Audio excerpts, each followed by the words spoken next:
亲爱的观众朋友们，大家好，欢迎大家来到天津卫视大型情感节目《爱情保卫战》。现在正在收看我们《爱情保卫战》的观众朋友们，你们有福气了！赶快拿出手机，用微信扫描屏幕上的二维码，添加天视福利官，参与看电视抽大奖的活动。我们精心的为大家准备了各式奖品，每一份呢都饱含着我们满满的祝福和心意。赶快行动，赢取属于你的甜蜜惊喜吧！来，接下来一起来认识我们今天强大的情感疗愈团成员，欢迎大家！大家好，我是于波红。和爱的人在一起，爱一辈子，不爱不够。大家好，我是吕阳。从来没有一句建议会适用于永远变化的我们。看懂自己，看到对方，才会有细水绵长的爱情。大家好，我是莎娜。爱不是寻找一个完美的人，而是要学会用完美的眼光去看待不完美的人。大家好，我是雷鸣。在追逐爱的过程当中，要看缘分，也要努力。如果一切都指望缘分，那是一种消极。大家好，我是曲伟。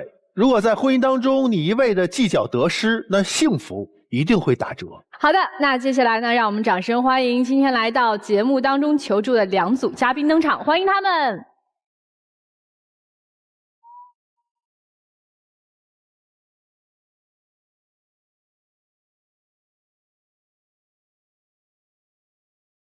首先要疗愈的是本期第一对情感嘉宾杜先生，51岁，来自黑龙江；心理咨询师宋女士，51岁，来自黑龙江。个体，他们究竟遇到了怎样的情感困惑？两位现在的感情状态如何？从孩子上大学以后啊，我俩矛盾越来越凸显，我俩价值观不同，对未来发展也持不同态度。现在谁也说服不了谁，以我的口才和能力能说服得了外人，为什么就说服不了他呢？啥玩意说服不了我啊？我也不是那种不讲理的人。明明我俩现在很多时候都是无话可说，每次从拌嘴开始，到最后以吵架结束。你期待的未来生活是什么样的？我们都这个岁数了，我希望她在家做全职太太，我也能追求自己的事业，不用像以前开店那么累，她也能好好享受自己生活，不挺好的吗？可她不听我的，为什么都非得听她的呢？为啥她自己心里没数？儿女毕竟现在都没成家，该有的现在都没有，我们做父母的责任完成了吗？现在就想轻浮，这想法是不是太幼稚了？如果不听劝，那以后谁也别管谁，自己琢磨这日子能不能过吧。这最后一句有点深意。不听劝就谁也别管谁，自己琢磨这日子咋过吧。那是过还是不过呢？过肯定还是要过的，毕竟30来年的婚姻了嘛。孩子今年都多大了呀？大的28岁了，小的也20多了。老大成家了吗？老大没成家，但是也在工作。那其实现在你们俩相当于可以开始享福了，对不对？现在不是享福的时候，孩子还没有成家呢，最基本的父母是不是得帮衬一下子？咱们不说样样都有权，最基础的这个窝得有吧？就是得准备个房子，说白了，对吧？俩都儿子吗？一个女儿，一个儿子啊，赚一套就行了哈。最起码是赚一套，但是姑娘我也不能说一点不管。那您现在对您的婚姻，这都30多年，这咋还咋这个时候开始打起来了呢？去年儿子上大学以后，我俩突然一下子就轻松了，然后互相之间这就开始把这个焦点放在对方身上了嘛。之前我们一直是开一个这个装潢建材的商店，大家都知道这个是非常辛苦的。我就说咱把这个商店呢舍弃，我专心干我的心理咨询事业，你呢做全职太太，在家里你可以养养花啊，跟姐妹们玩玩瑜伽呀，刷刷自媒体呀，旅旅游啊，这样咱们就轻松下来了，不挺好吗？他不同意，哪儿好啊？他非得商店还是要干，因为他觉得孩子们任务还没有完成，而且还要拉着我跟他一起干。他从他20几岁的时候一直就做这个商店，但是现在已经51岁了。51岁要是重新再转行的话，我感觉没有那么不是想的那么轻松那么容易。他是半路学的心理咨询，我是从19年的时候，19年开始学，那也学了很长时间了，对吧？对，我现在已经是资深的心理咨询师了。那这个收入怎么样啊？收入不算太高，但是一个月10,000块钱左右还是能做到的。是，有时候一天可以赚几百，但是你保证不了我天天都能赚几百，你不有没有赚的时候吗？那咱这个店不也是吗？开张了赚钱，不开张了房租啊、水电什么的还往里搭钱呢。我不赚钱，我东西搁那摆着呢，那你那儿呢？那咱这个店现在不是做的很辛苦吗？我本身不是想让你轻松下来吗？咱们现在不是轻松的时候，上有老下有小的，你想谈轻松？但咱这样，您就一心踏踏实实去做心理咨询师去，然后您看着店，您自己一个人全权管店，这样行吗？这样不行。如果就是店里出入什么进货什么的，我自己一个人干的太吃力了。咱雇个小工，雇个小工增加成本了呀。那你是不想让他去干心理咨询师，还是说想把他拴在你的身边？不想让他干心理咨询的。我们这行招你了。哎，对，雷老师不高兴了。我也51。怎么了？心理咨询师？我干心理学干了一辈子，为啥不能干？我们这行招你了，为啥不能干？我这店里头说好了，说今天我们得到一批货，我不可能说让人家自己卸，你自己家里人你也得搭把手，是不是？说的好好的，等到时候人店东西全到了，车到了，人打电话不回来，干什么去了？你自己说。有一个17岁的刚上高1的男孩，他这不青春期逆反嘛，跟家里拌了几句嘴啊，然后就不回家，他的母亲急得直哭，我就帮着去找这个孩子去了，因为这孩子跟我关系特别好。我们不管找孩子。不管寻人，但当时事出突然呢，怕这个孩子在外边发生情况。那个男孩17岁是吧？他妈妈多大？他妈妈40多一点吧，还是个美女呢。我好像明白你为什么不让他去了。我感觉有点越界了。是他开始做心理咨询师之后，你觉得他有变化，还是说他其实早就做了心理咨询师？然后呢，孩子上了大学走了，家里只剩你们2个人了之后，这个问题凸显出来了。对，因为孩子在的时候，注意力都在孩子身上。哎，对，你也没有管他那个心理咨询那个事业做得怎么样。对啊，当时就是觉得，哎，他多一份技能，多了一个副业，还挺好的，是吧？啊，是的。所以今天您来，明确的就告诉他，就是你就不能再干这个了。你要再干的话，你就爱谁谁，你愿意怎么过怎么过吧。对，我接受不了他。今儿就下最后的通牒了，是吧？是我接受不了。哦，好，那我问问男士啊，你老婆已经都这么说了，这怎么着啊？我觉得他就是中年危机吧，总是觉得自己不自信，总是觉得我做的这个工作有点神神秘秘的，总躲着他避着他。但是老师知道，咱们这行本身就是这种性质啊，你就是要对你的来访者负责任的，你不可能把任何信息透露给你的家人。但是他就在这件事上特别过不去，他就总觉得这是什么啊？这是一种不信任。对，那你信任他吗？我对他当然信任呐。你哪里信任我了？我朋友2口子吵架，说他要离婚，我去了，一共是3天。那电话给你打的，电话、视频，周你这家一个劲儿周的，不是你那叫信任。我告诉你了，我上哪儿去，啥事情，我不是没通知你，可是你咋做的？你说那家我对我的信任吗？你闺蜜2个人闹矛盾的时候找你，也是因为认为你的婚姻经营的比较幸福，信得着你，想向你讨教。但是你一去好几天，电话也不接，视频也不接。毕竟他们2个人是吵架，我很担心你的安危，仅此而已。我对你有什么不信任的？如果真的不信任，我压根儿不让你去了呗。那2口子那家都像下小鸡儿那个斗似的。你说我再搁那接视频，告诉你他俩正打呢，你看着吧。不是这几天一直在打，就没歇着时候。歇的时候歇到后来，我告诉他，当时就是左一遍右一遍，你一看那全都是那个视频周的你。所以你觉得你老公不信任你是吗？对啊，还不单单是这个，有时候我要和我朋友什么聊天了。谁呀？你跟谁聊呢？不是我跟谁聊，咱们俩是2口子不假，我还得告诉你，哎，老公，我跟他聊天，哎，老公，我跟他聊天行不行？哎，至于吗？那玩意儿啊！你看双标吧。我在工作的时候，他就追着我问，谁呀？又咋的了？我问一下，就是他帮朋友的时候，你有没有在旁边说你这种方法不对？我跟他说过，这就能看得出来啊，就是两个人先是从这个对未来的一个生活规划吧，咱算事业规划吧，没有统一意见，有分歧。然后接下来呢，就两个人对彼此好像都有点小意见，就是他对他觉得，哎，你的工作神秘，我不信任你；他觉得你的交友神秘，甭管怎么着吧，两个人心里面都有这个小疙瘩。那现在日子只剩你俩过了，有没有觉得说，哎，俩人的关系可能比以前更亲近一点儿？没有，或者说我感觉关心更多一些？没有，我从他那感觉不到那个温暖。因为我去年的时候这个腿摔坏了，完了之后脚背这么应该也是崴一下的。我那天跟他说啊，我说老公，我感觉我这个脚这两个脚的厚度不一样，你知道吗？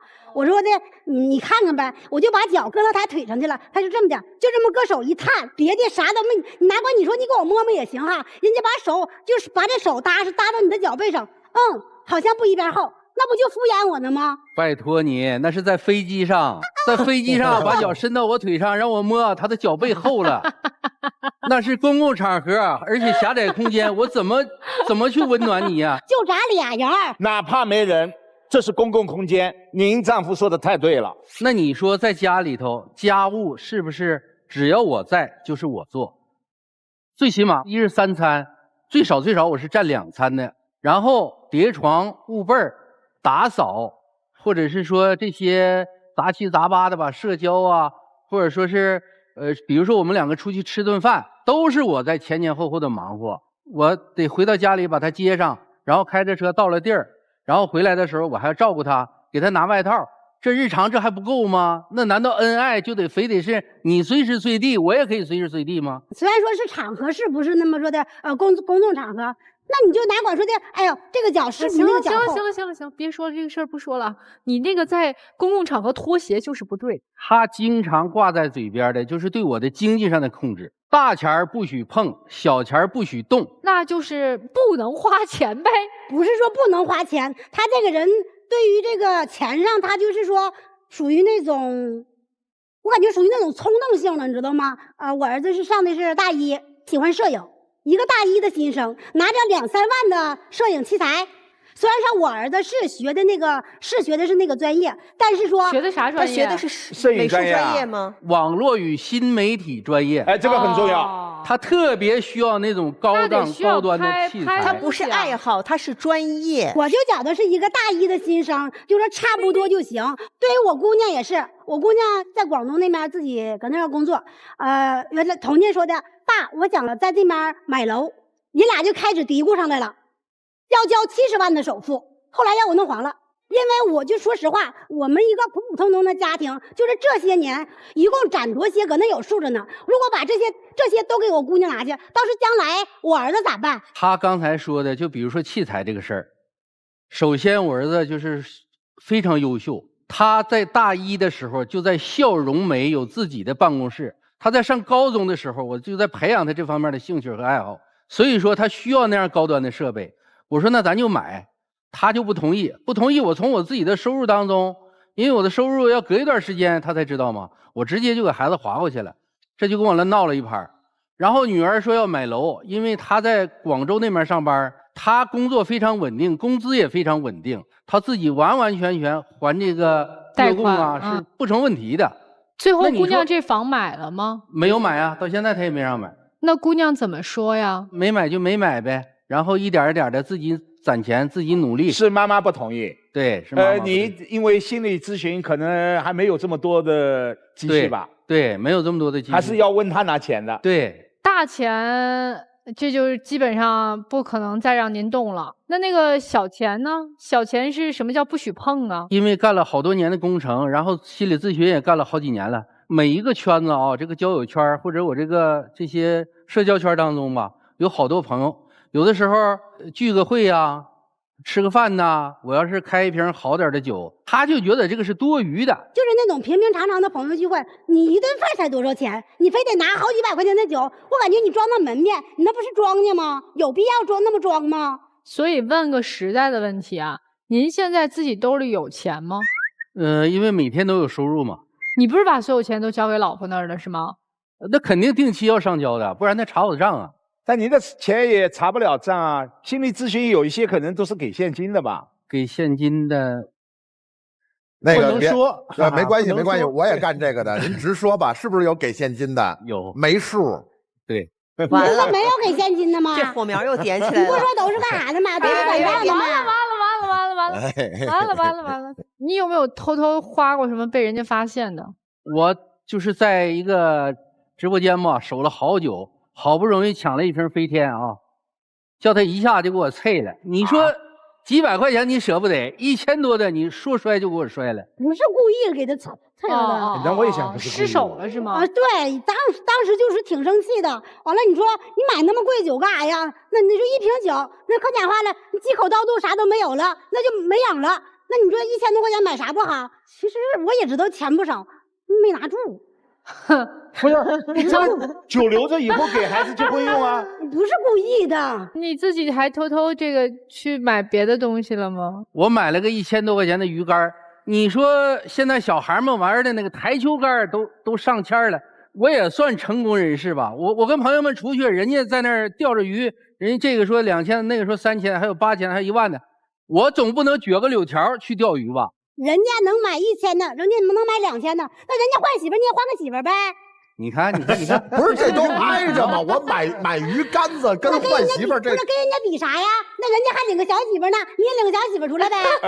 您这话不能这么说。挨着吗？这都他辛苦一辈子，现在也自己赚的钱，我认为享受一根比较高档的鱼竿也理所当然啊。宋律师，我问一下，他经常在你面前自诩成功人士吗？感觉啊，他懂得多啊，比我明白。反正感觉我现在就是有时说话，感觉配不上他了呗。啊，然后你觉得他是成功人士吗？能比我强点。对，刚才脱口而出，怎么着我也算一成功人士吧？我用一条好鱼竿怎么了？内心深处的优越感，忽然之间伴随着一个职业出现的时候，老夫老妻是要有警惕的。所以今儿来咱们这儿就是找咱们帮这忙嘛。总在拿这些小事顾左右而言他，实际最大的就是说对我的不信任，我给他以信任。咱们心理学当中有一个谁痛苦谁改变，我已经改变了很多了。对于他的无理取闹，我可以用沉默或者用温言软语的去安慰，但是他都干脆都不吃那一套。我刚心理学对他没用呗。对呀，心理学上就是有这么一点啊，你再高明的心理咨询师，你不能去做自己至亲的心理。所以这就来求助咱们了嘛。咱们先听听今天同样来求助的李先生和陈女士，你们听完有什么想跟他们说的吗？其实这个大哥，我觉得他也是挺好的，他有自己的一份收入，而且有他自己的兴趣爱好。就是我觉得大姐就不要那么作了，而且他买鱼竿的时候，他也是一支鱼竿，也不是说一次性的，他可以一直玩下去啊。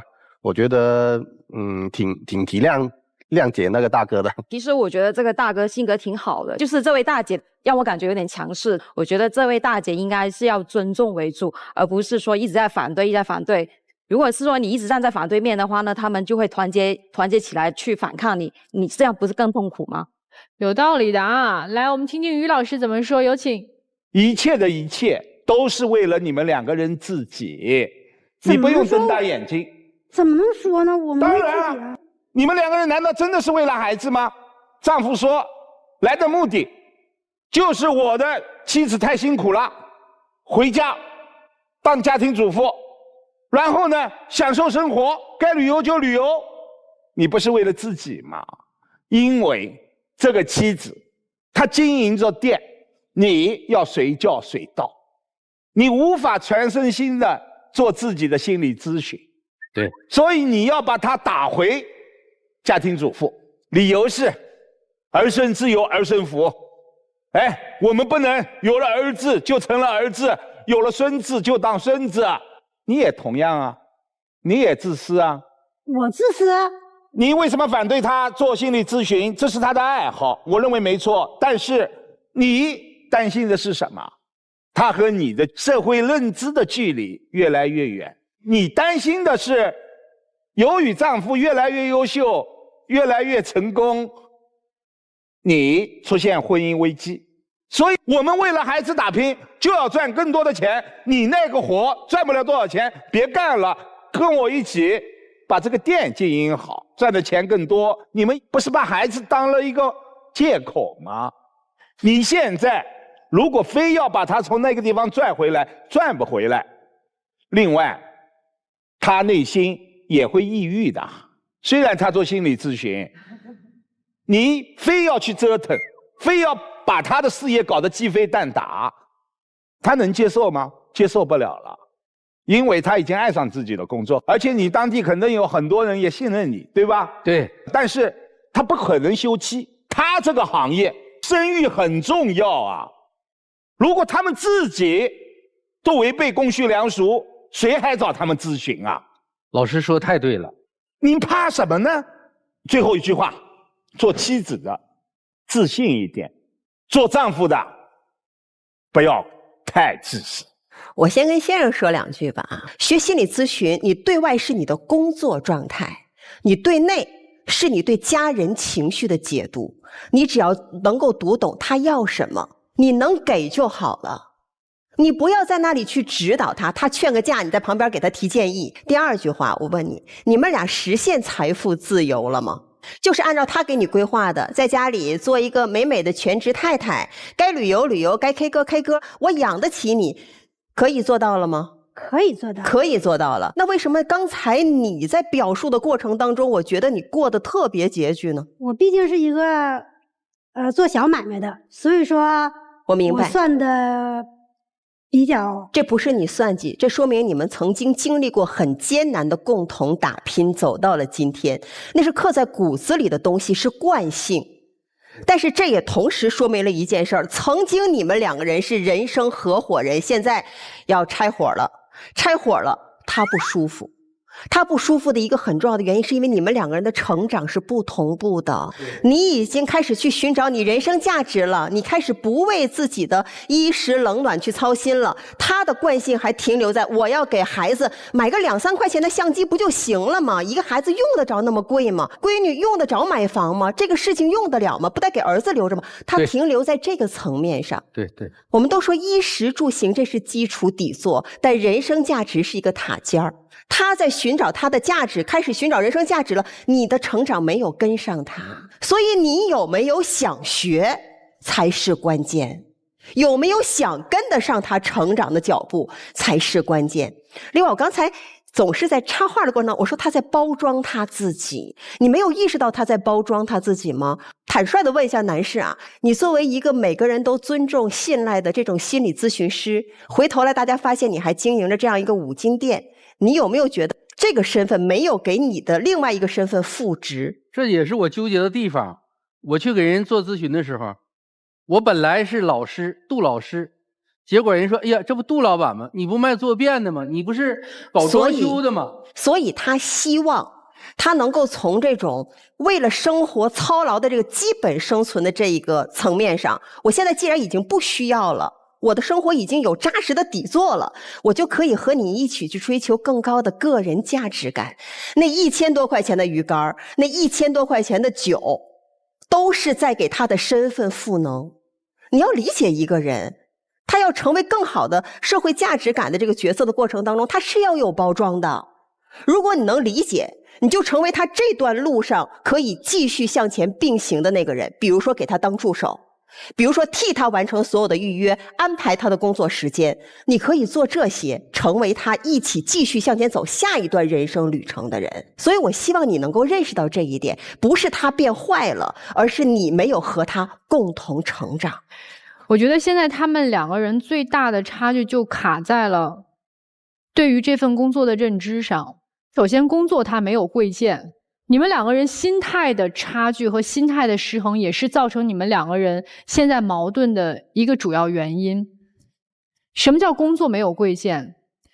在杜先生的眼里，当别人喊你杜老板的时候，你就会有一种羞耻感，你觉得特丢人。我现在这身份是老师啊，这个东西的失衡就让你觉得你首先在心中给工作分了贵贱，这就是你老婆没有理解你的地方。她觉得她成了那个拿不出手、上不了台面、给你丢人的女人了。可是明明以前我们2个人一起做这份工作，为什么现在我就成了扯后腿的那个人，你就变成了那个高大上的人呢？所以他心里面不舒服。但是对于来访者来讲，他们很看重他们所信赖的这个人的身份的，没错，这一点是毋庸置疑。这是心理咨询师和自己的被咨询者之间信任的建立。但是信任的建立不是通过我以前的职业背景来建立的，而是通过我们一次又一次的相互的沟通来建立的。对，如果一个被咨询者他知道你曾经是卖马桶的，我就不找你咨询了，那我告诉你，你再厉害的心理咨询师，他都不会回来找你。这个的确。而且你这个东西又不是什么我做错事儿了，只是我以前职业的不同，我大大方方的告诉你，反而让你的顾客觉得你是个坦诚的人。如果你唯唯诺诺的觉得特不好意思，反而会加重别人对你的不信任感。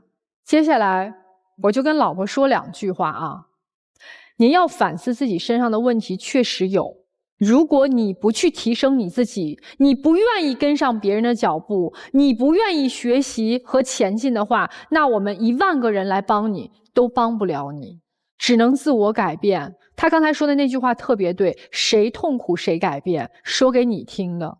这段关系当中，人家一点不痛苦，痛苦的是你，所以改变的也应该是你。2、3万一套的摄影器材，对于一个大一学本专业的学生不贵，摄影器材要是贵的10几万、几十万的有的是。你儿子上大一干这个专业的，跟你要2、3万的，他要的就是个凑合能用的。对。然后呢，女儿一个人孤身在外，她是一女孩，在广州，她可能口音让别人一听都是个外省人。这个时候，他说我能不能买一个房子？这一个房子可以增加我在广州本地求职时候的讨价还价的空间。我在这有房的，我不用住你宿舍，可能增加他在一个家乡以外的城市恋爱时候一些灵活性。这个我觉得呢，您可以再考虑。当然，您是他妈妈，所以你说我们2个一起重新做我们的5金店，为我们的孩子以后多着想。孩子真正的需求好像您也没着想，所以你觉得以后咱们家女儿在家里向着谁？哎，对，因为那房您给缴还，您觉得咱们家儿子以后在这家里向着谁？对吧？那钱摄影器材是爸爸给的，所以您正在这个家里把自己弄成一孤家寡人，您发现了吗？另外呢，就是我就不跟您沟通咱本专业了，我自我阐述一下我对这个专业的看法。首先啊，一个人想做好心理咨询，前提是不能脱离平民心态。什么叫平民心态？我服务的每个对象都是普通群众。如果我自诩为一个成功人士，我不能用一个普通人的视角来解读对方，我服务不好。如果我自诩是个成功人士，我服务不好每一个信任我的人。所以我不是成功人士，我就是隔壁老雷。而且我还告诉你，就这行真的需要监督。为什么需要监督？你也知道，有好多就在你们本乡本土有好多自诩老师的人，到最后都换了老婆。这一行，要么你比他聪明，他只要一翘尾巴，你就能逮住他要害；要么你比他厉害，你不是愣称自己是个老师吗？我让所有人知道，你的来路就是个5金老板。一个看不起自己来路的人，这个人内心没有形成自洽，他内心不平和。对，我讲明白了吗？明白了。没事，我没有跟您对话，我只是阐述我干了这么多年我对这行的理解。杜大哥是几个身份？老板、老师、老爸、老公，是吧？我们说飞机上那件小事儿，这位姐姐，你的脚有气味吗？就是你要是脱了鞋会影响周围的人吗？没有没有，你知道对不对？你也知道是不是？是，没有味儿。所以我说，只要你自己知道自己不会影响其他人的话，在特殊情况下你可以释放。尤其是当时那个时刻，老婆的脚是肿的，对，你为什么不能给她揉一揉？因为此时你是真我，道德化了自己。那会儿你不是老公，那会儿你又是一个老师。你自己总是在混乱，你没有摆清楚自己在某一时刻这个角色转换。第二，我认为你老婆缺少在家里的认可，在家庭当中你是一个慈父，她是一个严母。对，这个非常对。潜移默化的，她被孤立了，她很需要在家庭当中的存在感，所以她抓着钱，不允许你这，不允许你那，但实际上她能抓得住吗？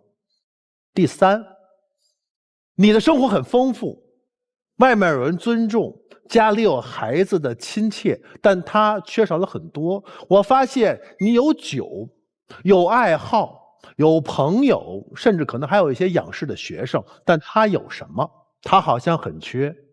但是你为什么作为一个心理学的专业从业者，你恰恰关注不到身边人的需要？作为一个老公，你觉得你合格吗？这一点嘛，好多时候确实是，从自身来讲，毕竟是30年的恩爱夫妻了嘛，好多时候，所以啊，我们不要把很多30年多少年摆在嘴头上，我们要放在行动里。恰恰就因为我们时间长了，我们就忽视了。30多年了，我能有什么？30多年了，我专一你还看不到吗？所以你就忙自己的去了。但是恰恰就是这30年，让你的老婆觉得心里空落落。就这样。好，谢谢曲总。其实我们说了什么不重要，重要的是你老婆说了什么。对，来，接下来您2位坐那儿休息一会儿，也想想老师们说的话，好不好？来，我们2组嘉宾交换一下位置，谢谢。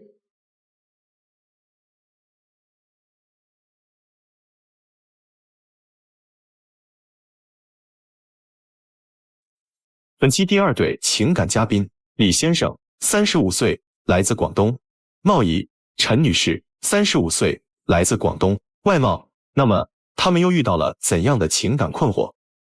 你最接受不了对方什么？他开始嫌弃我了，和各种女的搞暧昧，理直气壮，应酬不着家，还私藏小金库。他对我的管控欲太强了，必须实时报备，还要查我定位，天天胡思乱想。我觉得自己像个犯人，被看管着。你们婚姻现在状态如何？我们的婚姻算是亮起了红灯了。他没有照顾家庭的觉悟，做不好丈夫，也做不好爸爸。很糟糕，我俩整天吵架，没法正常沟通。我在外拼命赚钱，而在他眼里，我只是一个没有责任感的人。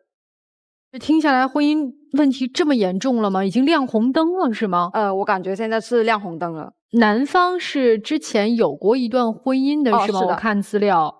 那您是第一次婚姻我是第一次的。您在前段婚姻之中有孩子吗？没有。没有哈。对。然后你们2个人现在有孩子吗？有一个。几岁了？4岁了。4岁。你们2个结婚几年？6年。6年，现在出现了问题，甚至亮起了红灯。那咱就从头说。短片里面说的第一个就是各种搞暧昧。是的。这个从何而来？我发现他就是跟他前妻走得比较近。就是有一次他背着我，然后他们俩出去吃饭了，然后他的前妻还发短信，就是发一些照片，就挑衅我。当时看到这个信息，我手是发抖的，我就问他怎么回事，然后他就很平淡的说没有啊，就出去吃个饭而已。和前妻见面，你跟你老婆说了吗？没说。没有，我当时就想，可能多一事不如少一事，就是我前妻有一个证件，就是护照嘛，在我那里，可能当时他没有拿走，然后我就找到肯定要还给他的嘛，然后就正好到饭点，可以送完就走啊，为什么要吃饭呢？我就想说就没什么。谁提出要吃饭的？就他提出的，然后他提出要吃饭，然后我也没想那么多，跟你吃了饭以后，就把这个照片拍的发给了你现在的老婆。对方要干嘛，他自己我也控制不了嘛，对不对？反正我也明确跟我是你给了他机会啊。他的前妻还打电话给我说他们是约定好吃饭的，而且还跟我说什么他们俩是双方的初恋啊，什么在一起7、8年啊，然后现在是分开了，但是我心里面还是放不下他，明里暗里的就是想让我去退位让给他。你知道他们2个人当初为什么离婚吗？我听他说的是3观不合，就是女方的太强势，而且他不尊重我的父母。他前妻怎么会有你的联系方式？我都不知道他给你打电话，你怎么回答他前妻呢？我就说，第一，我没有插足你们的婚姻，你们是离婚之后我才认识他的，而且我跟他认识是朋友介绍的。你如何放不下他，关我什么事？你不应该找我来说，而且你跟他都已经离婚了，我跟他现在的生活很好，你不要再插足我。我是这样跟他说的。回答得很好。你说他什么各种玩暧昧，就是只对他前妻吗？没有，他在家的话就是很奇怪的，他会3番5次就是往厕所里面跑，然后呢一蹲的话就会蹲一个半把小时这样子。然后呢他出去所谓的应酬聚会，他永远都是先斩后奏。然后呢大半晚上的时候呢，他睡着了。他的手机里面呢有那个女生发过来的信息，那是我看了，就是有一个女生很可爱的那个头像，然后里面的内容真的是超级暧昧的，说什么亲爱的，我好想你，我们什么时候再见？那是谁啊？首先说第一个问题，上洗手间，我觉得上洗手间是我自己的个人时间，而我也喜欢在那边刷手机，我觉得在那里我是自由的。那有必要去那么久吗？就像之前前期的那个事件之后，他就一直在那边阴阳我，我那个手机响，他又说是哪个女的啊，哪个美女啊找你这样子，我就觉得很烦恼。然后我给他看呢，也是这就正常的朋友啊，还有就是同事之间的聊天。导师不是这样子的，他发信息他永远都是这样子发的，而不是光明正大。我稍微瞄过去，他都是这样有意识的躲一下。我就觉得他不是心里有鬼吗？我就觉得我自己有一点隐私嘛，而且我也每次给他看也没什么事情啊。然后我就跟他也就说了，反正你都查了，我就报备了，你爱查，反正你视频打来我给你看就好了嘛。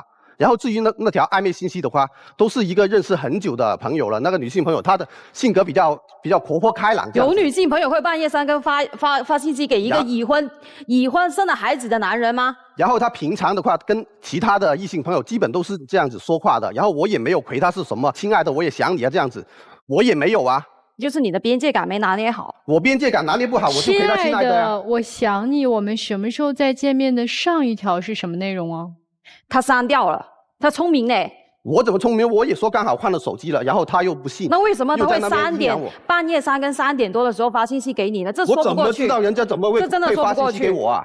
所有的问题都是别的女人的哈，那边是前妻的，我怎么知道他要叫我吃饭？我怎么知道他要拍照片？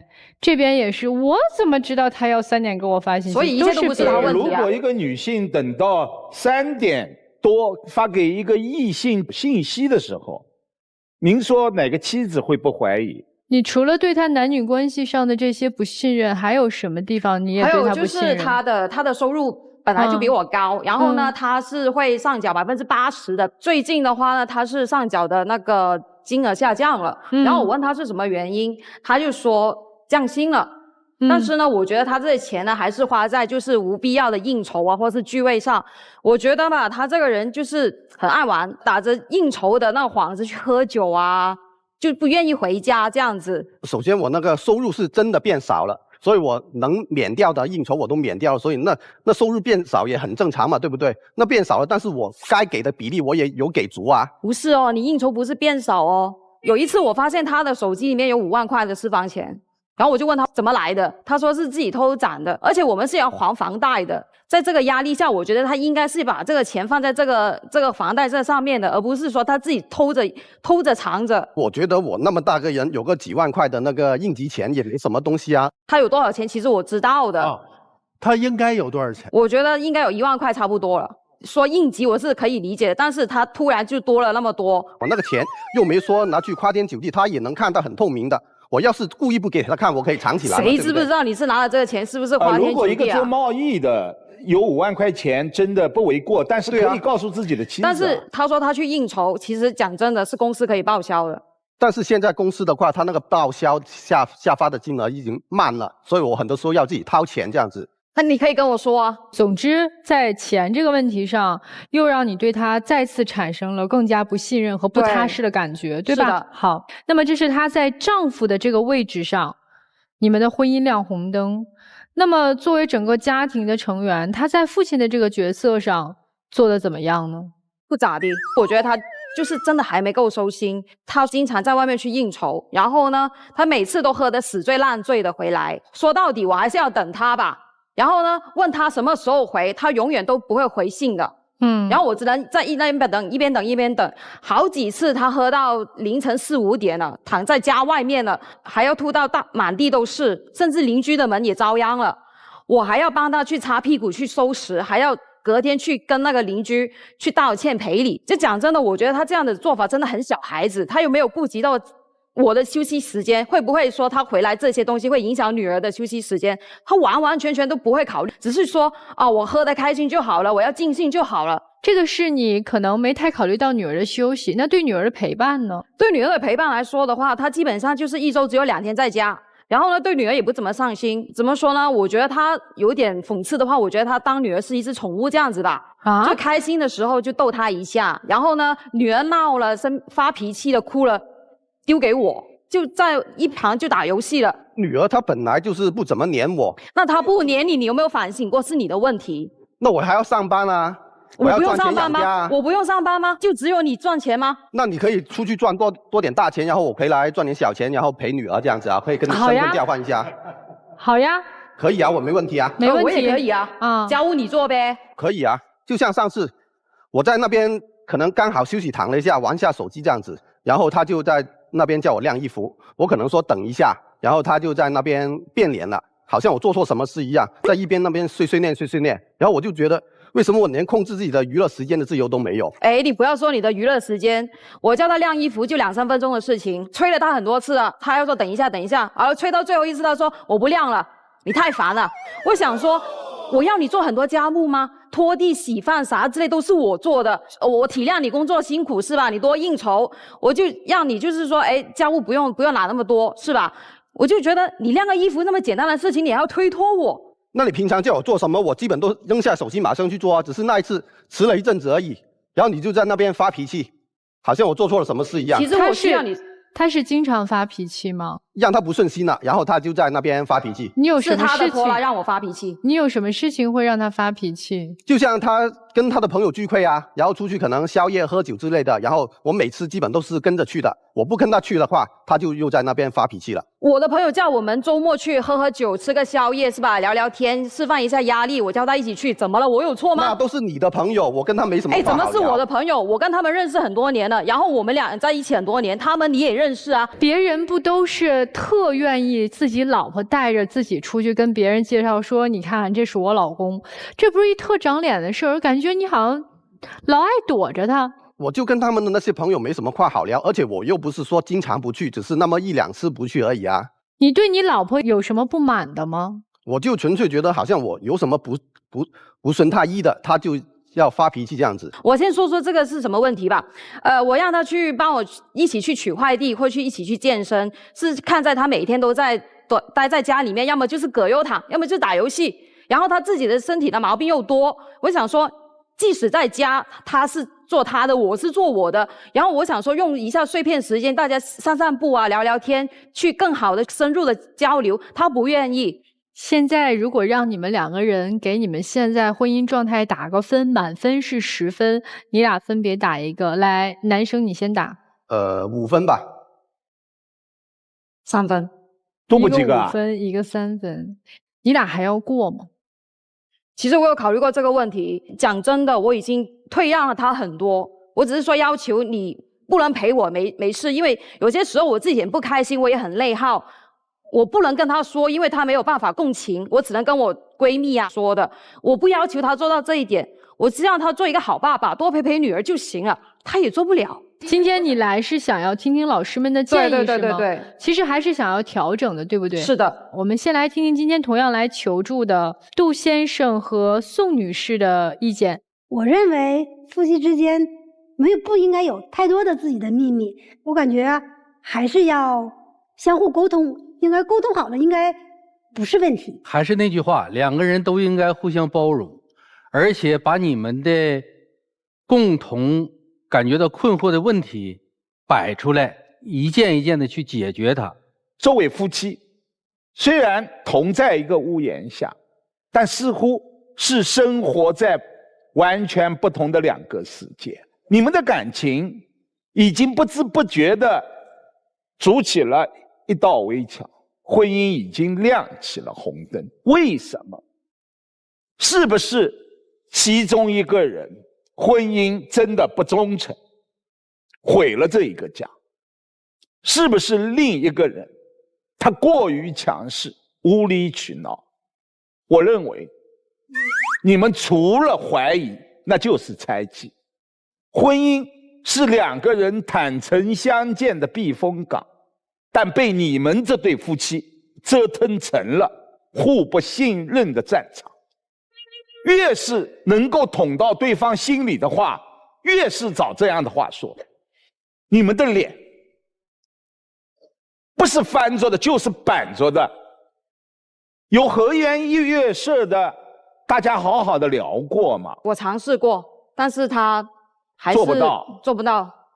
也就是说，您的热脸去贴了别人的冷屁股，所以我对他的热情就慢慢的降下来了。你也感觉是的。你既然不给我好脸，我也绝对不给你好脸。对，夫妻睡在一张床上，那是伴侣，不是过客。你们现在两个人就在往过客的路上奔走了。我真的感觉像这样的家庭，如果土崩瓦解，有点可惜，因为很多都在赌气，很多都是猜忌，很多只是怀疑。您最后去想想，是不是只是自己的怀疑猜忌而已？你再去想一想，你有没有真心把这个女人当自己的妻子？所以很简单，如果你们两个人还想挣扎着努力一把，那就从两个人平心静气好好说话开始。你看你们两个人现在站在台上的姿势都是环着手，都是防御。你们两个人自己本身内心的成见和自己的判断都太强硬了。你知道我们都在婚姻当中有一个惯性，就是一旦当我们觉得他有婚外情了，他边界不清了，我们会不自觉的去求证这个事儿，然后就陷入恶性循环，不停的求证，不停的发现各种蛛丝马迹，然后你就会陷入到了更多的恶性循环里，你出不来了。要知道，越是想要去控制的婚姻，你越会失控的。所以现在首先他有问题，因为在我们中国人的文化里啊，我们一直都觉得爱情这件事情是要从一而终的。很明显，男生你不具备这个前提，因为在你走过来的这个婚姻的历程当中，你曾经走过了一段不太好的或者失败了的婚姻。而且关键你知道吗？你的婚姻当中有一个特别危险的炸弹，就是你那个前妻既有破坏性也有攻击性。就这样的人，你怎么可能把他当朋友？你这个朋友在给你的现在的这个家庭多大的冲击性？他真正需要的不是你对这个事情的解释，这个事情是解释不清的。解释不清的东西，你别说你不解释了，你还很冷漠的去解释，你还偷着藏钱，好多事情背着他，就算你看起来是报备吧，然后你还有失联呀。所以现在在他的婚姻当中，他没有安全感呐，或者对你的各种指责呀，你首先能不能理解他的这种情绪，或者他的这种爆发是有原因的？可以。所以如果你能够理解他为什么会走到今天的这个样子，对你各种各样的抱怨，想要去控制你，想要去了解你，他起根还是在意这段婚姻的。他把你当成了他选择一段人生大事当中唯一托付的那个人，所以这段婚姻不是没救，而是说你不要去纠结于我要把一件事情刨根问底儿，挖出真相，那个真相不重要，重要的是你要看到你在这件事情当中你要表达的是你的感受是什么。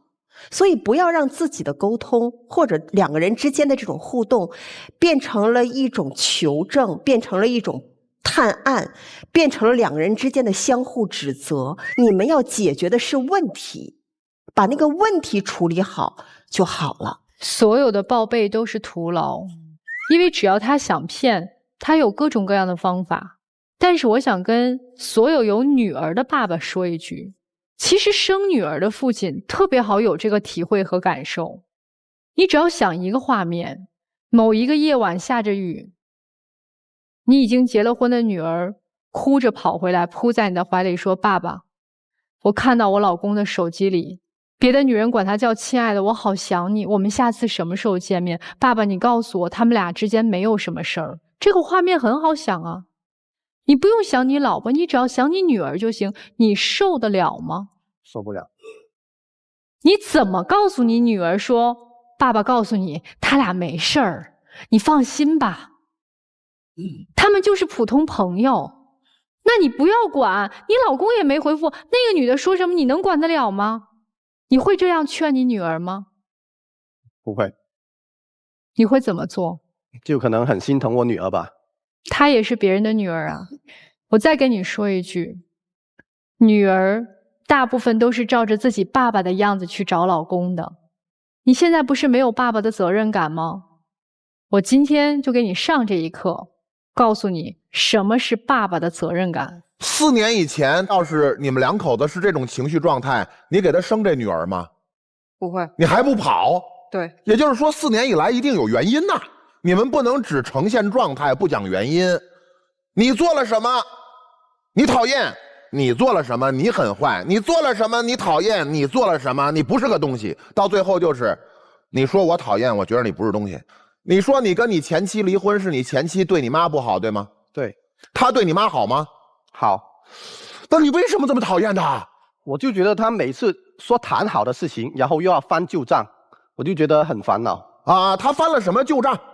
就说我前妻的事啊。是啊，从来没有过解决办法。你们说你前妻的这个问题，你们到最后的结论就是你见了前妻你讨厌，我见了前妻怎样我没事儿，你好烦，不你讨厌，不你好烦，怎么办没说。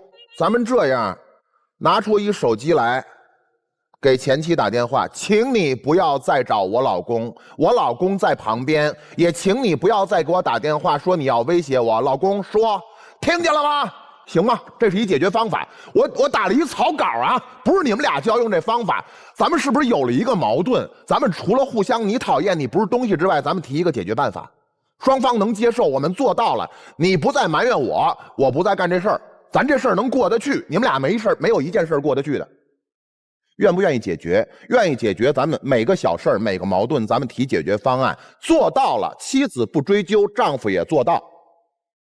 做不到，我们给孩子一个平静的成长空间，要不然2位算了。为什么不离婚？我有考虑过离婚。那你为什么不离？你都已经睁一只眼闭一只眼了，你都知道那些可能发生了什么了，你也无能为力了，你为什么不离？其实也是为了女儿啊，为女儿是吧？女儿幸福吗？有一个假双亲，幸福吗？想清楚。好，你想清楚没有？我刚才那个问题，为什么不离？就不想女儿没有爸爸，没有妈妈。哎呦，这个地方，我跟你较个真儿吧。2位啊，我问你，单亲家庭成长对女儿好，还是战火纷飞的家庭成长对女儿好？你们做个选择。我觉得我们会改变的嘛。哎，好，来，你如果不想改变，你有10000个理由，我做不到。如果你想改变，你只有一个理由就可以做到，因为我想，我愿意，这点非常重要。你们2个人想清楚了，就是你们俩在一起别别扭扭的，这边使劲逮你，那边使劲的跑，累不累？就这个家你都不想回，那要他何用？你说有一个女儿在这里，你又不陪，你装什么装？你在逃避什么？你在追求什么？这个女人为你牺牲了很多，甚至于放弃了原则。而你们俩现在这种状态，就是你放弃了原则，她有愧疚感。当莎娜老师说你的女儿如果是这样，你怎么办？她愧疚了。当问到说你对她的母亲怎么样好的时候，她愧疚了。但是恰恰你给她了一个空间，你没有原则底线，所以说在这一点上我可以还舒服。你只有把他逼到一个退无可退的时候，他才能真正的去想我到底离还是不离。所以他总会是在当你不给他这个坚定而决绝的选择的时候，他总会是非黑即白。但你现在不给他那么多选择，就是这个填空，是或者不是，他才能逼着他去想，我要这个家庭，我要这个老公的称号，我要这个父亲的称号，到底怎么才能配得上？不要给他这个机会，否则你们会就这么混沌下去，害你们本人又害孩子。谢谢曲伟老师，我们也谢谢2组嘉宾啊。接下来的时间，请2组嘉宾回到门后，想一想老师们给你们的建议，你们该怎么办？感谢大家，请回到门后。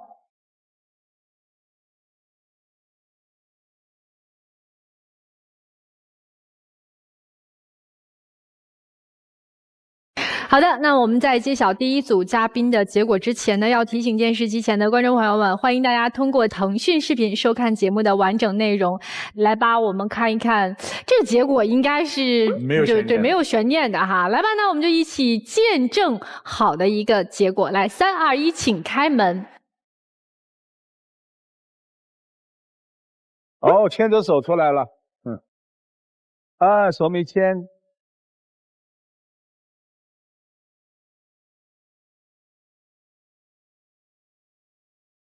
拉上手，哎，对，拉上手。你为什么两只手握着他？有啥想牵着他？有啥想说的？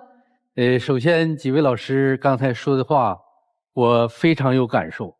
我觉得我在扮演丈夫这个角色的同时，应该给予我妻子，我会非常非常的在乎她细微的这种感受。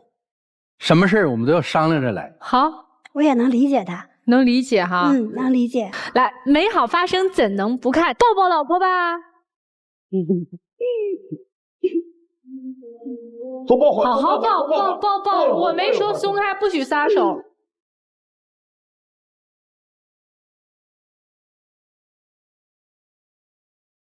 好了，请亮灯吧。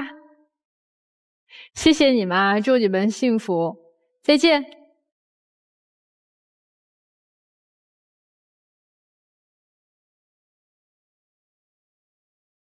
那接下来我们要看我们第2组嘉宾他们会怎么选择了。那现在正在收看我们节目的观众朋友们，大家有福气了，赶紧拿出手机，打开微信，扫描屏幕上的2维码，添加我们的天视福利官，参与看电视抽大奖的这个活动。我们为大家准备了各式的奖品，这些奖品呢都是我们精心准备的，里面饱含着我们满满的心意和祝福，所以赶快行动起来，赢取属于你们的甜蜜惊喜吧。好，我们一起来揭晓答案，3、2、1，请开门。哎呦，没了，就只对抗不想办法。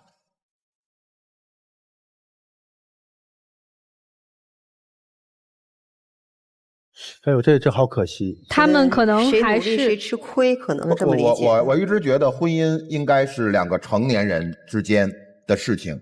什么叫成年人？我们可以表达情绪，表达不满，但是我们更多的精力要用在想办法解决问题。没错。如果我只抱怨、只指责，所有的不好都记着，但从来不提方案解决问题，这叫成熟吗？所以希望我们每一个正在收看我们爱情保卫战的夫妻都能幸福甜蜜，最重要的就是彼此尊重、彼此包容。好了，这就是我们这一期的爱情保卫战，非常感谢大家的收看，我们下期再见。